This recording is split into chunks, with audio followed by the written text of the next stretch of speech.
Question जो है pair of linear equations है जो हम पढ़ रहे हैं और एक ऑब्जेक्टिव सवाल है। जब भी आप 10th बोर्ड का एग्जाम देने जाते हैं तो वहां पे बहुत सारे ऑब्जेक्टिव सवाल पूछे जाते हैं जो स्कोरिंग होते हैं। जितने भी ऑब्जेक्टिव सवाल है यानी आपने कवर कर लिया तो आपका स्कोर अच्छा आता है। मैं तो आप इसको लाइटली न लें, बहुत ही इंपॉर्टेंट होता है। अब देखिए, हम पेयर ऑफ लीनियर इक्वेशन पढ़ रहे हैं तो पेयर ऑफ लीनियर इक्वेशन से भी बहुत सारे ऑब्जेक्टिव सवाल पूछे जाते हैं। उसमें से ही एक सवाल है, find the value of k for which the system of equation x plus y minus 4 is equal to 0 and 2x plus ky minus 3 is equal to 0 has no solution। has no solution का मतलब ये हुआ कि जो आपका linear equation दिया हुआ है एक दूसरे से मिला ही नहीं। जब सोल्यूशन नहीं मिलेगा ही नहीं तो सोल्यूशन किस बात की।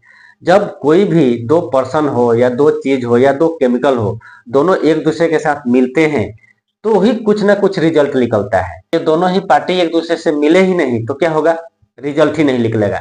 रिजल्ट नहीं निकलेगा तो क्या होगा जी, आपका सॉल्यूशन नहीं आएगा। इसका मतलब ये हुआ कि ये दोनों ही इक्वेशन क्या होगा, एक दूसरे के पैरेलल जाएंगे। मतलब ये कहीं भी एक दूसरे से मिलेंगे नहीं, क्रॉस नहीं करेंगे, कुछ नहीं करेंगे, मतलब इसका कोई सोल्यूशन नहीं होगा।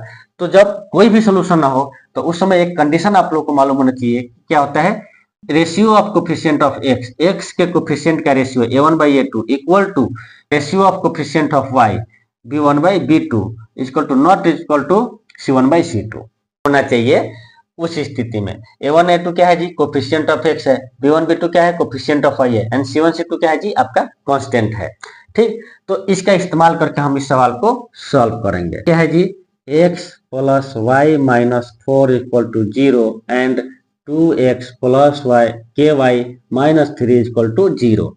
देखिए यहाँ पे 1 है, ठीक, इधर भी 1 है, तो यूज कीजिए for no solution. No solution, जब कोई सॉल्यूशन ना हो क्या होता है, a1/a2 equal to b1/b2 not equal to c1/c2। Use कीजिए आप इसको, क्या हो जाएगा, a1/a2 1/a2 2 equal to b1/b2 1/k not equal to c1/c2। c1/c2 क्या है जी, -4 -3, यानी ये क्या हो जाएगा 4/3। ठीक है, अब यहां से इसको इक्वल कीजिए, 1/k इक्वल टू 1/2, इसलिए k क्या आ जाएगा जी, आपका 2 आ जाएगा।